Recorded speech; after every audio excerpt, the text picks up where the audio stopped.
The world economy is slowly healing, but for workers, it's a brave new world.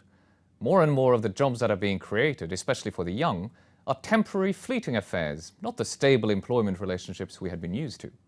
I'm joined by Sarah O'Connor, our employment correspondent, and John Gapper, our chief business commentator, to discuss what the new world of work means for workers themselves and for our economic future.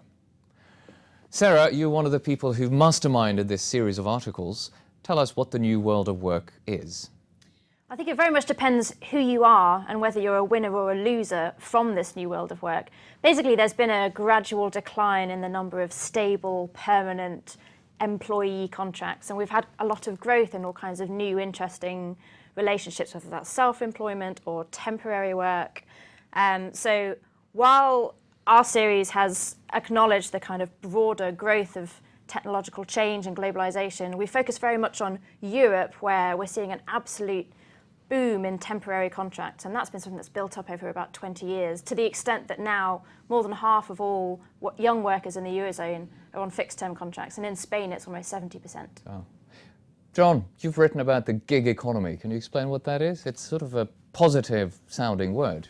I think the gig economy, as Sarah mentioned, it goes beyond the broad trend in employment over a number of years away from people being in the same job for 20 years.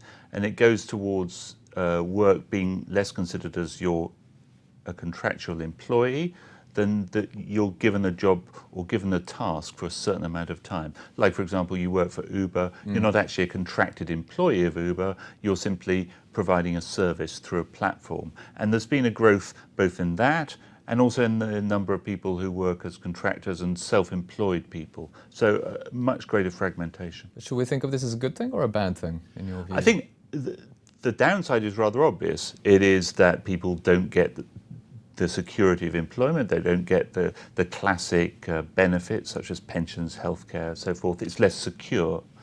The upside, however, is that a lot of people seem to like it. Consistently, whenever self-employed workers or people on these sorts of contracts are surveyed, asked whether or not they like it, they consistently say they prefer it to the sort of full-time, perhaps rather dull, routine employment, the salaryman type employment, which has been a tradition in countries such as Japan. I mean, the whole word gig economy sort of has an artistic sound to it, isn't it? A gig is something that you do as a musician originally. Yes, and I think if you asked the average 20-something or 30-something, what would you really like to be? What's your ideal job? They wouldn't say, I want to be a senior executive at IBM or a large corporation. They'd say, I want to be Mark Zuckerberg. I want to start up my own company. I want to express myself, be creative. They don't say, I want to just sit there in a suit for 20 years. I think this raises one of the problems of talking about this whole topic, though, which is that statistical terms like temporary or self-employed cover a multitude of different arrangements. You know, and a self-employed person in the gig economy might be pursuing their dream to be Mark Zuckerberg, or they might be on rolling fixed-term contracts where basically they have no control whatsoever.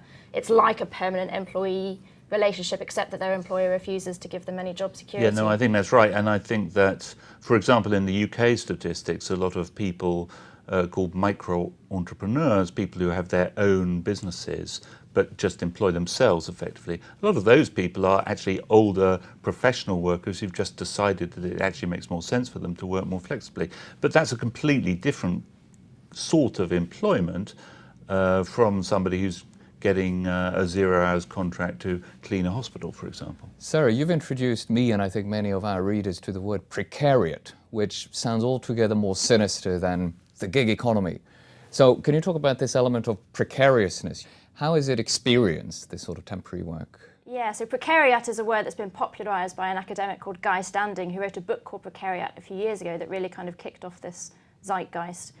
I think the problem is that while a lot of these jobs sound quite appealing in the gig economy, actually, particularly in Europe, where it's just very, very hard to persuade an employer to give you a permanent contract because they come with so many rights, you can end up just sort of churning between, endlessly sort of trying to patch together bits and bobs of work from different places. And while that's obviously very insecure and means it's very hard to get a mortgage or even, get a sort of deposit for a flat together, that sort of thing, I think it also has implications for the economy, because if you have, as we do in Europe, a whole generation that basically is is not in permanent employment. The question is who's paying to train these people, who's investing in these people, and that's why organisations like the OECD are starting to worry, because it seems as if we're possibly storing up a future in which we have an awful lot of people who haven't really been invested in during their early years of their career, and that can have implications for future productivity and innovation.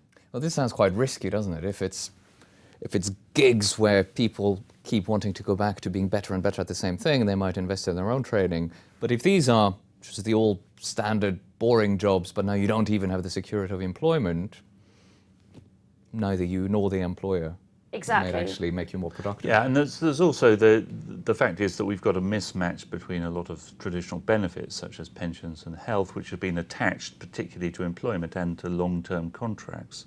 In the States, for example, health benefits are attached to employment.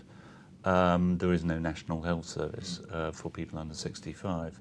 And so I think in a lot of countries, Europe included, we're now seeing this real mismatch between a lot of the benefits such as pensions, healthcare, and the way that employment is structured. And there's a danger that you end up with a set of workers who have neither employment security nor any of those benefits. So what clearly comes out of this is that the new economy, the new world of work is good for some, bad for others, but clearly needs some serious new policy thinking. John, Sarah, thank you very much.